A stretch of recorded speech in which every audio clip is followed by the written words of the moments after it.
Hi, welcome to Live on KEXP at Home. I'm your host, DJ Morgan from listener-powered independent 90.3 FM KEXP in Seattle, where we broadcast 24 hours a day, 7 days a week. You can also listen to us at kexp.org and our mobile apps. And we are so happy to continue connecting you with live music as we remain socially distant, working from home as much as possible. And all of this is made possible with your support. We are listener-powered and independent, so thank you so much for making contributions to KEXP and supporting all of this music at kexp.org. And I am so happy to be joined today by Holly and Ellie of Goat Girl. Welcome, both of you. Hi. Hello. Thanks for having us. Hey, yes. How are you? Good, thank you. It's so nice to see you. And the last time we saw you was actually in London in 2019 for International Clash Day, which feels like a million years ago. So it's nice to see you again now. Where are you both coming to us from? Are you in your houses? Yeah, I'm in Lewisham in Southeast. I'm Nice. in Whitechapel. Ellie, where are you at? I'm in Whitechapel, Cool. which is East London. Nice. Well, welcome. I hope you're doing well. And huge congratulations on your excellent new record on All Fours that just came out on January 29th of this year. It is so, so good. We are loving it so much. Can you tell us a little bit about the journey of the making of this record? When did you record it? Was it before the pandemic? Where did you record it? Just all of that stuff. Whoever wants to start, feel free. Or Holly. Where did we record it? So I guess, like, obviously I joined the band after Naima left, so that was in 2018, and then we had some tour dates. We had some tour dates to finish up, and then after that we started sort of jamming together, so we were going to start writing the new record. And I guess that started kind of at the end of 2018, beginning of 2019. And it was quite fun. It was quite a good point for me to come into the band, I guess, because we were sort of starting from scratch. And also, I think people had been a bit fed up of the instruments they were playing, a little bit. Like, I know that Rosie was a bit fed up of playing drums, and they're also really amazing at loads of other things like keys and stuff. So we all kind of got to start fresh and switch around with things when we were writing, which was really fun. And we started it off kind of writing in Ellie's mum's garage, which is where we used to practice. But the whole thing actually took quite a long time, maybe even almost a year to write, I guess, because we did that. And then we went to a place in East Grinstead, which is in Sussex, called the Yogurt Rooms, which is like a farm basically. And we took all our stuff there and fleshed out a lot of the ideas that we'd started in the garage. And we were just sort of quite relaxed and cut off from society and phone reception and all of that kind of stuff. So we managed to get some pretty wild ideas going down there, and it was really fun. Nice. That sounds like a really great place to focus and channel all of your energies into the music. What year was that you were writing and recording the record? So we actually 2018, 2019. So we recorded it in October of 2019 in the end. And then from East Grinstead, we kind of fleshed out the ideas more over the summer. Dan Carey's got another studio that he let us practice in a lot, and we wrote some newer ideas there as well. So it was quite a long process, but it was definitely worth it in the end. Cool. Yeah, the new record sounds so good. Welcome, Lottie. Hi. Hey, sorry about that. My laptop's No worries. getting old. It takes really long to warm up. Totally understand. How are you doing? Yeah, I'm good, thank you. How about yourself? Great, thanks. We were just talking about when the new record was made, and we were about to jump into actually the first performance video. So you all recorded some awesome live performance videos for us today. Lottie, where did you all film these performance videos? Oh, in our friend's shed in her garden. Nice. Yeah.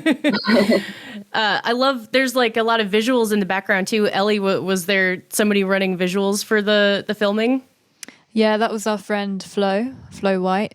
She's a really great artist, and she does quite a lot of our set design. I think we want to get her to do some stuff for when we play live as well, which should make stuff look more exciting.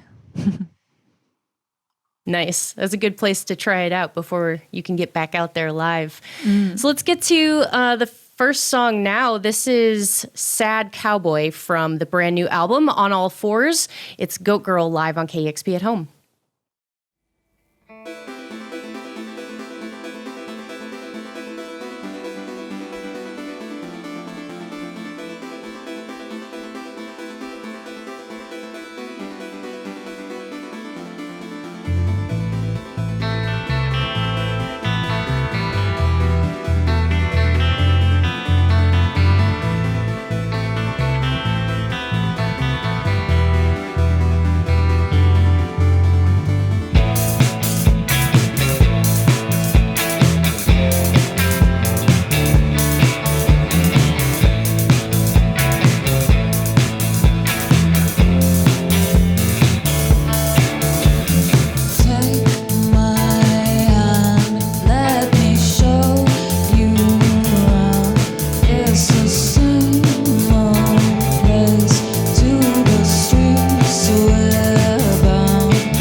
That was Sad Cowboy from Goat Girl live on KEXP at home. I'm DJ Morgan from KEXP talking to Holly, Ellie, and Lottie of Goat Girl. What is that song, Sad Cowboy, about? Can you tell me a little bit about that one? Oh, it's about a dark time. It's about, I guess, a kind of solitary experience of experiencing a very like internal sense of the world, and being afraid of the outside, and seeing it as this kind of like surreal concept, which I guess plays into the idea of reality kind of being this like constant living nightmare in a way. Like it doesn't really feel like reality a lot of the time in the state that the world is and is going. So yeah, I was kind of touching upon that. Yeah, and I'm sure it's different now even from when you wrote it originally. You have an excellent music video that you released for that. When was that music video filmed and recorded, and what was the concept behind that one? So that was filmed and recorded in the summer of 2020. And yeah, it was all very safe, all very socially distanced, clean hands, masked up. And the concept behind it was basically taking apart the album artwork that was done by Toby and Aidan Evans-Jezra and picking characters from that we had an affinity with and that we thought would kind of work with the song and the lyrics that it focuses on. And so, yeah, once we'd chosen those like specific characters, it was about like recreating them physically through costume and makeup and casting the right people. So it was just a really fun day in the sun with like friends and yeah, just like weird dance moves and stuff. Nice. Yeah. Making really art during sorry this to time interrupt. is a savior. Yeah. But I've got to head because I've got a house viewing. But thank you so much Sounds for good. having me. It was lovely to see you, Ellie. Thank you. All right. Now I lost my track. What was I saying? Well, we were talking about the video. Yeah, making art during this time, I'm sure, is saving everyone right now. I know it is for me, for sure. Speaking of, a lot has changed in the world, especially since the first record came out. Holly was telling me a little bit earlier about how you were making this new record on all fours. I'm curious, from your experience, Lottie, what was the difference between making that first record and making this new record, just creatively speaking, and just how the world was? Did you see any differences then too? I think the world just feels way more intense now than when we were at that age, but maybe that's also just with your like heightened awareness of everything, sort of reading more, that kind of like self-reflection and education that I feel comes with like time as well. But I also do feel like things are constantly getting more and more fucked up, so yeah, it's kind of like a bit of both, I guess. The first record was different creating it, pretty much because we had those songs already like fully formed. I mean, they were basically songs that stemmed from like ideas that I'd had when I was really young, when I was like 15 or so. And it didn't really take us that long to kind of like get them together in a band form. So it didn't feel necessarily like really adventurous. It was kind of just like a kind of framing of a sound that I'd already created. So it wasn't as creative as this time around, where we all at every point were very much involved with the melodies, how we wanted it to sound, what we were using to sound those melodies and so forth. So yeah, it was this time around a lot more kind of contribution from everyone. Yeah. When you were able to tour on the first record and before the pandemic hit, just thinking about how the music industry was then, how touring was then, and now during this time where you get to really think and plan a little bit more about how you're going to go back on tour, especially with this new record. Do you see yourselves interacting with the touring schedule differently, or do you see do you have hopes for the music industry changing in certain ways now that we've had this time of reflection? Do you want to go, Holly? Yeah, I mean, I hope that certain things change, and I hope I don't know, and I hope a lot of the places that we really like playing are going to survive this crisis, because you know a lot of venues were struggling beforehand, and this has just amplified those issues. But yeah, I don't know. As Lottie was talking about, there's been a lot of self-reflection going on, I feel, and like a lot of sort of disparities and inequalities within society have been exposed, and I think there's more room for discussion on ways to like improve things going forward. It's felt like a big pause in a way that's shed light on issues that perhaps people were too distracted to think about before. I don't know, something that we've talked about a lot, which I think could quite easily change if people get on board with it, is like just creating safer spaces for people, like specifically in music, sort of like some sort of initiative that just kind of makes gigs safer for women or people who identify as like cis male. Right. And I think hopefully some things like that can start happening, or they should be happening. I don't know if you've got any ideas, Lottie. Yeah, I mean, we were sort of following our friend's band Dreamwife, and I love that like band. very kind of inspiring work they're doing at the moment. Well, they were doing a lot of basically in the run up to the lockdown with their touring, where at the beginning of each gig they'd get groups of people together who were like fans of the band who were coming to the gig later that night, and just like create a really safe space for people to talk to each other. And you know, that's just like a really important setting, is when you like meet other like-minded people that like the same music as you. And that's kind of how like bands start, is from that like first instant connection that you have with someone. And I feel like a lot of the time that's through music, and it's just them creating those spaces for the people that need them the most, which I thought was really inspiring. And I'd love to do something similar with our shows, making it kind of feel like there isn't necessarily a barrier between us and the audience. I kind of want to break that down for them and for us as well, because I feel like uncomfortable with that barrier. I don't want people watching me thinking like, oh, like she's so different to me, I could never do that kind of thing. I kind of want to seem like a human, because I don't feel like I know what I'm doing when I'm on stage a lot of the time. I kind of feel quite anxious a lot of the time. So I feel like it's just important to address that. And yeah, I don't know. Yeah, I love that idea, because it's so true that anyone who is a creative or like any profession, you always feel very anxious about what you're doing, and you don't always feel like, oh, I'm the best. I know exactly what's happening all the time, and I'm so much better than other people. I love that destigmatization of having that conversation between people where we're like, we're all on the same level.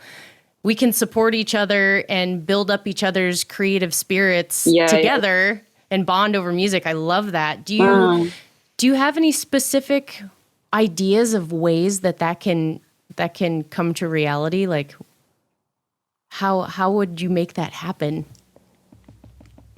I think they did it. Well, Dreamwife kind of did it with. I think they were sort of creating events like on Facebook or something like that beforehand, and they were sort of setting aside time before the gig after sound check. For people to like meet up and chat. And then I think they've kind of more recently taken that kind of community of people online, or I don't know if it's like a WhatsApp group or a Facebook group or something like that.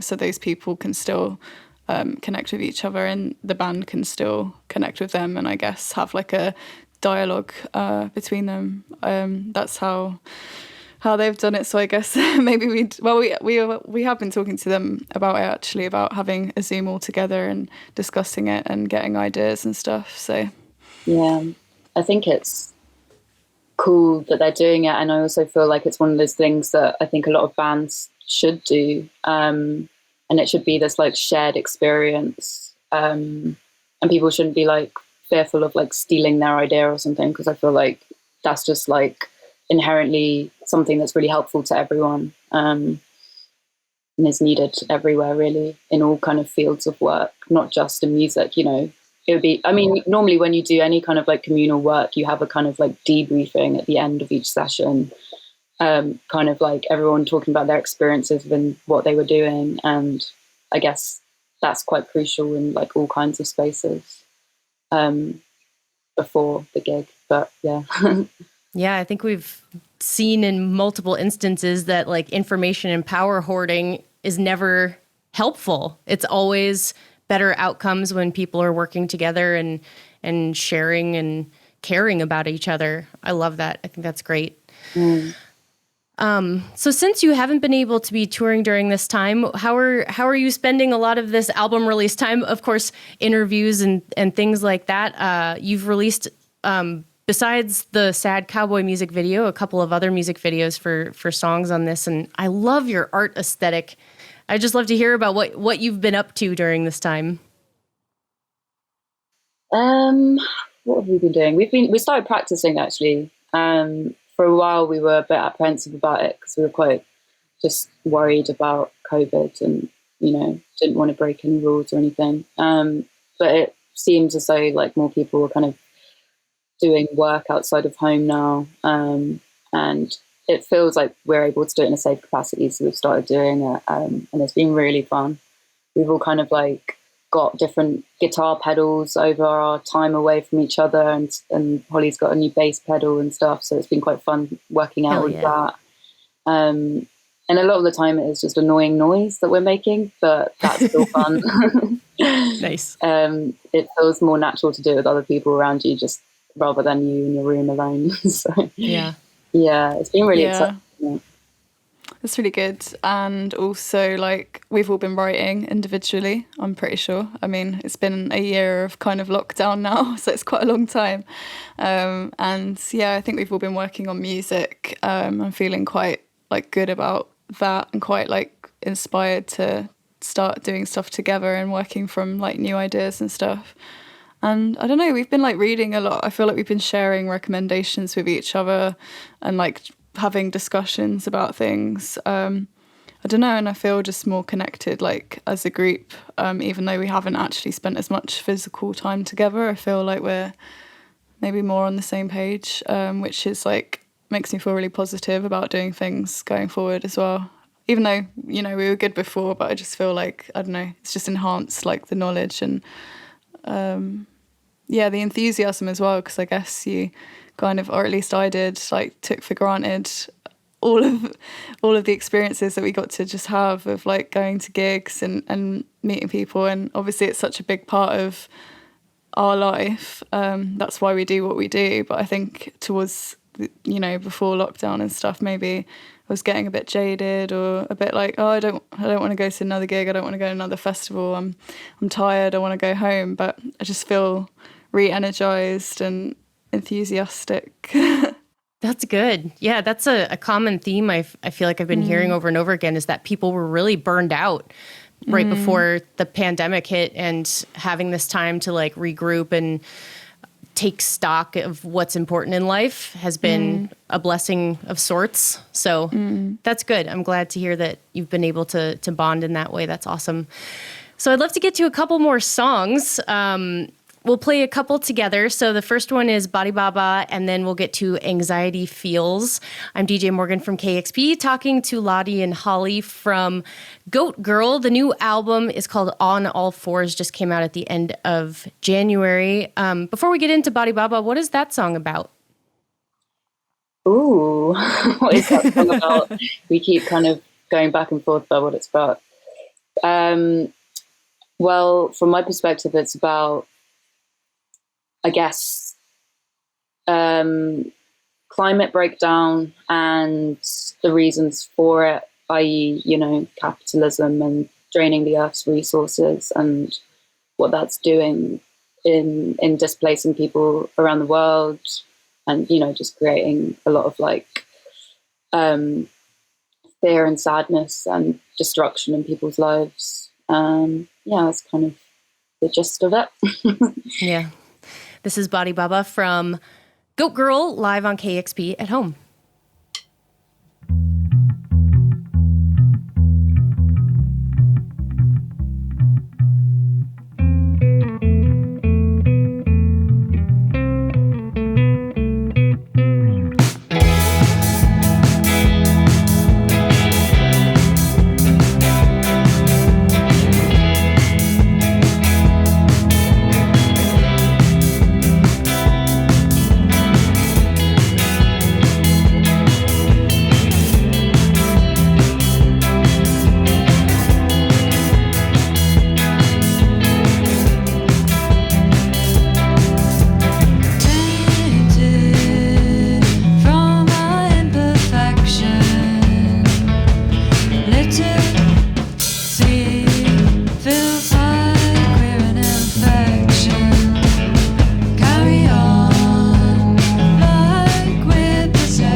I don't wanna be on those pills.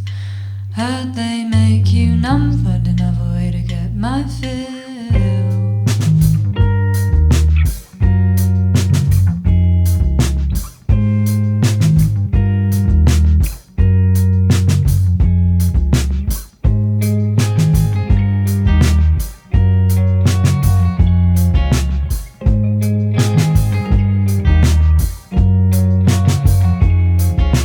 Take my head and my hands, this wasn't my constant. Feel my feet on the earth, you've taken my warmth away. Na na na na na na na na na na na na na na na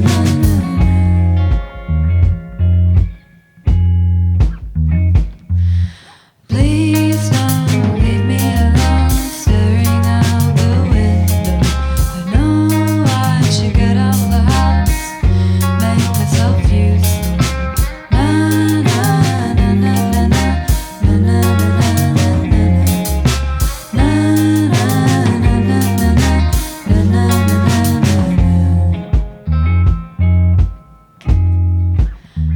I find it hard sometimes. I find it hard sometimes. I find it hard sometimes.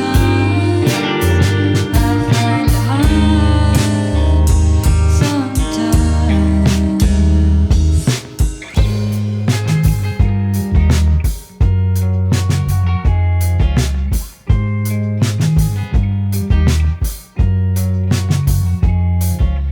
Why do I hold my breath? It doesn't last forever. Words taken from my lips, play somewhere cluttered. Na na na na na na na na na na na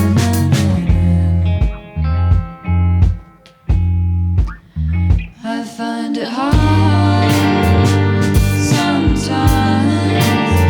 I find it hard sometimes. I find it hard sometimes. I find it hard sometimes. I don't wanna be those pills. I might make you not spill my fill. I don't wanna be those pills. I might make you not spill my fill. I don't wanna be those pills. I might make you not spill my fill. I don't wanna be those pills. How'd they make you numb?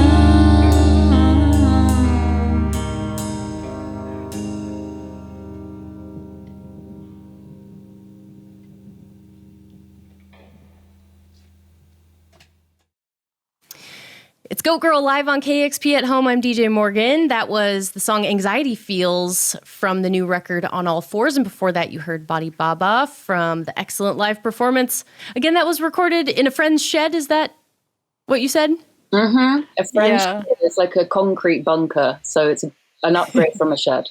But yeah. Nice. Not quite a shed. Well, you made it look like a venue. I swear to God, I thought that was a venue. So well done. Yeah, that was, have to thank Flo for that. She did some amazing set design and everything. Yeah, it was really fun as well. You'd never think it's there. It's just like hidden at the bottom of her garden, just this weird door to an underground portal. Oh, it really is underground. It really is a bunker. Wow. Yeah. That's cool. That's crazy. But besides the four of you, I think I saw some other people playing with you. Who else did you have playing with you? It was just Dan. Oh, just Dan. Okay, yeah. But yeah, because that's the funny thing actually about this record is like a lot of it was written, we were all playing different things, which I kind of touched on earlier, but one of us was pretty much always playing keys or synth during the writing process, and then things kind of got added later, like extra guitar parts, for example, things like that. So there's almost, it is like a 5-piece kind of setup, even though there's only 4 of us. So yeah, we had to get Dan in to fill in on synth, because it kind of makes sense for us live to kind of stick where we are. Because it was quite a weird, long-winded process, really, because say Lottie wrote something on bass, and she'd write the bass line, and then I might write something on keys or whatever, and then Lottie would have to teach the bass back to me, so that when we play live I can play it, because otherwise we'd just be constantly swapping around, and it would be really confusing and won't make any sense. So yeah, we had Dan playing with us, but it was actually kind of the first time we'd heard it sort of really played live in its full glory. So we needed like an extra set of hands to make it truly come to life. So Totally, cool. that makes sense. So for those out there watching, that's Dan Carey, who produced the record. Yeah. How was it working with Dan? How'd you get hooked up with him to produce this record? Oh, he's just a friend. He's just got him on speed dial. You just know him from around. Yeah, well, we met yeah. a while ago. Like, I mean, before the first record, because we recorded the first one with him. I guess it felt sort of random at the time, but I think it had been slyly set up by our manager, this meeting, where it was at this venue in Brixton called the Windmill. And yeah, we just got on really well. I thought he was really weird, and that's the vibe I wanted to go with. And yeah, he's great. He's so fun to work with, very creative and positive. Yeah. And it was lucky for me as well, because I was actually weirdly friends with Dan before joining Goats as well. So it was actually quite a pleasant relief that whole scenario existed. Because again, the Windmill, it's just this crazy place where crazy things happen. And I actually ended up accidentally joining Dan Carey's band for a while. Because, the proper singer, screamer in that band was pregnant, basically. And I won the role of new band member in a raffle, which is just mad, and that's the only place that could happen, is at the Brixton Windmill. So yeah, I was weirdly friends with him already, so it's really nice to do that together, because you've just kind of got this comfortable relationship where obviously it's a working one, but it's a friendship, and it's also there's trust, and you kind of get each other, and you can explain things to someone and they know what you mean. So yeah, no, it was really great to work with him, and he had a lot of ideas about how to make the record sort of sound the way we wanted, like with pre-production, and how to keep the kind of rawness of it, but also make all the electronic elements work, because kind of had to be a bit more in time and stuff like that. So yeah, he was very integral to like executing it, I think. Yeah. So you mentioned this was like the first time that you had played all of these songs in a live configuration. Have you thought about when you start touring again, how you're going to configure it to take that show on the road? Yeah. Bring Dan along? Yeah, well, we would, but he's quite busy probably. So we will find someone to come and play synth with us. But also it can kind of go beyond that. I mean, we might not be able to take everyone with us on the whole of the tour, but we also want to get, Lottie's dad played viola on the record, which is amazing. Maybe we can do that at the London show. And our friend Charlie played trumpet. So it can actually get really big when you think about all the things that are going on in it. And I think it would be really nice to do that for some shows. But yeah, we just have to get a synth player. Yeah, I'm sure you can find one. Speaking of your family getting involved, Lottie, was it your brother who did the album art? No, I mean, it's her boyfriend. Oh, your boyfriend. I'm sorry. Excuse me. Sorry. That would be weird. Yeah, no. So they are brothers, but he is my boyfriend. And yeah, gotcha. They got it. They did it. They got it. They did it. How did that? How did the album art? Now? Yeah, Toby. Yeah. Pardon me. Sorry. Is your boyfriend a professional artist, or how did that end up becoming the album art? How did that work out? Well, we've all known Toby for a while and really loved his artwork, and same with Aidan. And yeah, it made sense because, you know, Toby was part of the whole process of the album as well. Before he started on the artwork, he was there listening to the demos, listening to me figuring out chords, getting really frustrated. So he kind of grew with it in the same way that we did. So it felt quite right for him to, like, you know, put it into his own world of understanding it. And yeah, I'm so glad we got him to do it because it really did reflect. It does reflect the music pretty well, I feel. Yeah. I was just going to say that I love it when you find out that the visuals were created at, like, in tandem with the audio, because it really does feel like they mesh together super well. I love that. That's so cool. We made like a mind map of all the kind of themes that prop up in the lyrics. And yeah, it was a lot about like hands and ancient mothers and natural kind of imagery and stuff. And we sent that over to Toby and Aidan. So that was kind of like the starting point for them. And then they kind of created characters from those ideas. So there's a lot of like lyrical portrayal in that painting as well, which is really cool. Awesome.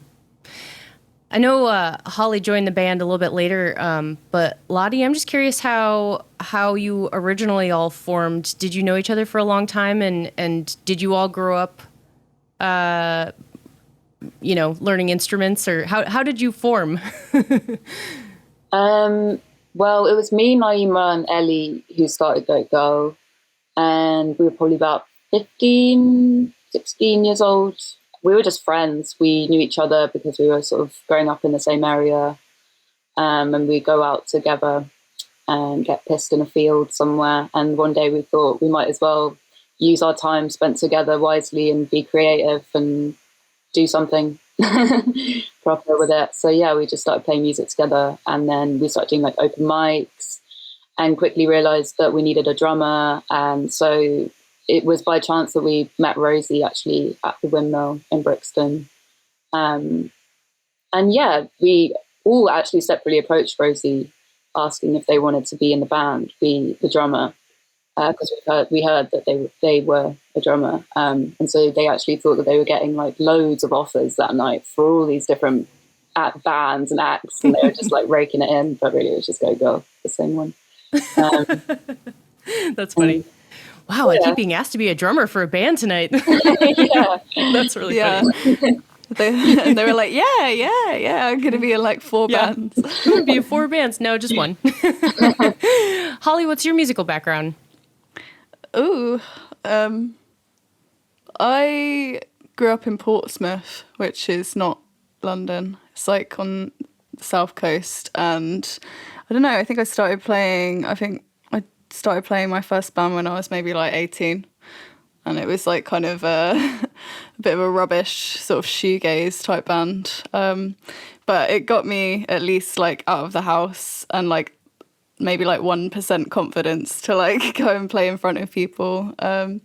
So yeah, I did that for a little bit, but we didn't play very many gigs. And then I played in another band after that. I played guitar in like a sort of dream poppy type project, but it didn't really. We had artistic differences. I don't know.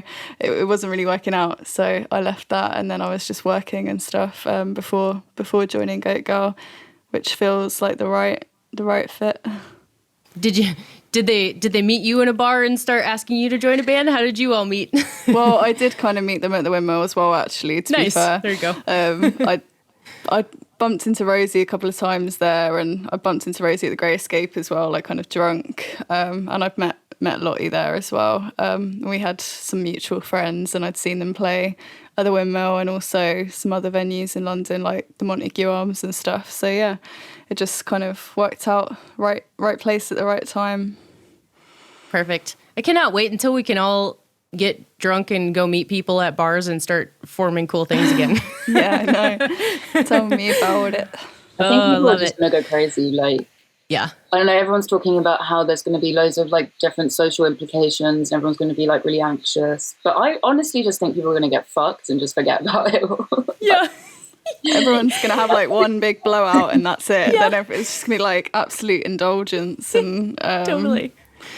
what's the word? There's a posh word for it. Debauchery, perhaps. Right. Yeah. We'll just buy our way, like we'll just spend our way out of this economic crisis in one evening, I reckon. One night. Yeah. Everybody will be, all governments will be out of debt in one evening because we all went and got super drunk for one night. I think you're totally right, Lottie. Like, I think everybody has social anxiety at some point, even if you spend a whole weekend locked in your house on Monday morning, you're like, oh God, I don't know if I can see my coworkers even who I've known for 10 years, but then you get over it right away. And especially with the social lubricant, I think people, to your point, are going to snap back very easily. I also have a theory that this is the time that's going to create the future fashion that we've always seen on movies, like the silver spandexy outfits and things like that you always see people think of as like, oh, in the future, that's what everybody's going to be wearing. I figure since we've been in sweatpants this whole time, that people are going to start peacocking when we come out and they're going to start wearing things like shiny silver stretch suits. No, you're totally right, I think. We've all been like dressing up on like any occasion you got to leave the house. I don't know. Yeah. Or, like also, like RuPaul is on Netflix now, and I'm pretty sure everyone has been watching it. So there are going to be many dragged up people wandering around. Absolutely. And then afterwards, there's going to be a lot of dead gardens because they got abandoned. Or maybe nature will take over on its own. I don't know. Yeah. I'm curious, what are some of your favorite records of all time? Because the last song that you have is a cover, and it comes from one of my favorite records of all time. So I'm curious what some of your favorite records of all time are before we get to this. Holly, let's start with you. Of all time, it's a really hard question, obviously, but I really love Björk's debut album, which was called Debut. That Aptly one's titled. Pretty amazing. Also, I don't know, maybe something by Nick Cave. Although he's probably got about like 20 albums, so he has a lot of albums. Lottie, what are a couple of your favorites? It's so hard. It's a hard question. Whenever I'm asked what kind of music I like, my mind goes blank. Like dust balls floating around. That happens to me too, and I'm a DJ for a living, so you're not alone there. A few stored in there just for these times. But yeah, I'd say, God, who would I say? I really like Broadcast. Broadcast 10 Buttons is like really an album that I constantly go back to and love. I really like Philip Glass. I listened to a lot of Philip Glass growing up, weirdly, because my dad loved him and would play him a lot. Who else? We both really like Blonde Redhead. That's one of mine and Lottie's joint favourites, I think. I love Blonde Redhead. They're very sick. So good. Yeah, there's loads. Little Dragon, Dear Hoof. We both love all of those as well. Awesome. The other guys in the band have got like obviously different tastes to us as well. But some of our joint overlaps. Love it. Y'all have great taste in music. It shows. So you all did a cover for us of Carole King's It's Too Late from Tapestry. Why did you choose that? Very good choice, by the way. It took us about a day to decide that because we were just arguing for ages because I kind of just alluded to it, but we all have quite different taste in music. Yeah. So to find a song that we all know and like in enough of a way, it just took ages. I don't know. That's kind of the one that we could all actually agree on. Carole King was like that album was pretty much the only album that my parents would play when we were like going on long car journeys. It's such a good car album. Yeah. And so we'd all sing along, really like annoying one-track family. So that's got a big place in my heart. Yeah. Every time my husband and I go on a car trip, we put on that record too. So I'm right there with you. So good. Awesome. Yeah, it was quite funny because we were going to do Golden Brown by the Stranglers, and then I think we had practice again like the next day, and Elliot just learned all of the lyrics and chords to Carole King, so we ended up just going with that instead. But yeah, I think it's it's an amazing song, so I'm glad we did it. Lottie got to play violin as well, didn't you? That's right. Mix it up. That's awesome. Lottie, you did you grow up playing violin? Yeah, I started playing violin when I was like 4 or something, and I thought it'd be really cool, and found out quickly that it wasn't. It's a lot of stress and practicing, and when you're a kid, you just don't want to do those things. They're just very boring things to do as a child, I feel. Totally. But I'm very glad of it now, in retrospect, that I learned an instrument, because it was quite fundamental to my kind of music understanding, I guess. And now I'm picking it up again. So yeah, I think I stopped playing it when I was like 11 or something, and then yeah, now I'm just like coming back to it again because I found a new love for it. I think you have to like have a love for it to know that you want it in your life. I don't know, like if you're just told to play something, then you don't really experience it in the same way. So yeah, that makes sense. Do you find that it's coming back pretty naturally? Yeah, it's coming back quite quickly.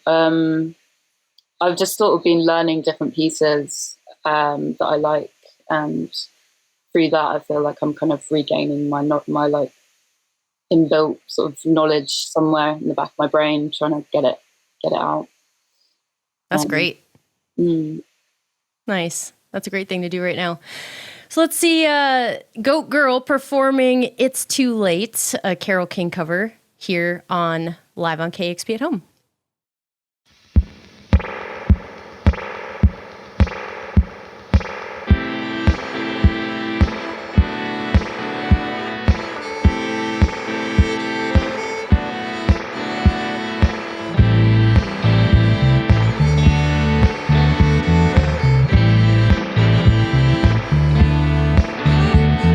Stayed in bed all morning just to pass the time. There's something wrong.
That was It's Too Late, a Carole King cover from Goat Girl, live on KEXP at Home. I'm DJ Morgan, talking to Holly and Lottie of Goat Girl.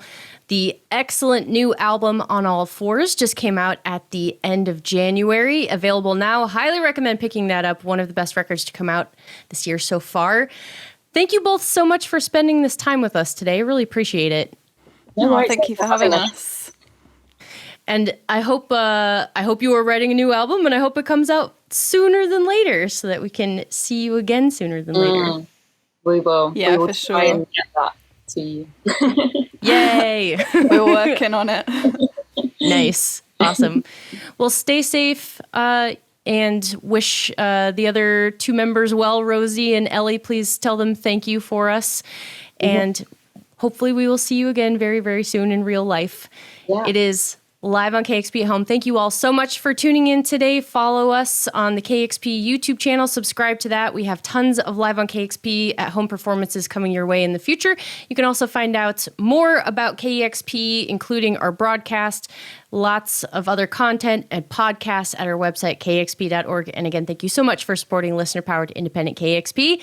We will see you next time. It's live on KEXP at Home. Woo! Cut. Yay! Discover new music at listenerpoweredkexp.org. Too late, baby, now. Now it's too late. You really did try to make it. Something inside has died. Okay. I know I just can't fake it. Okay. Okay then. Oh, I love it. That's on the B-roll.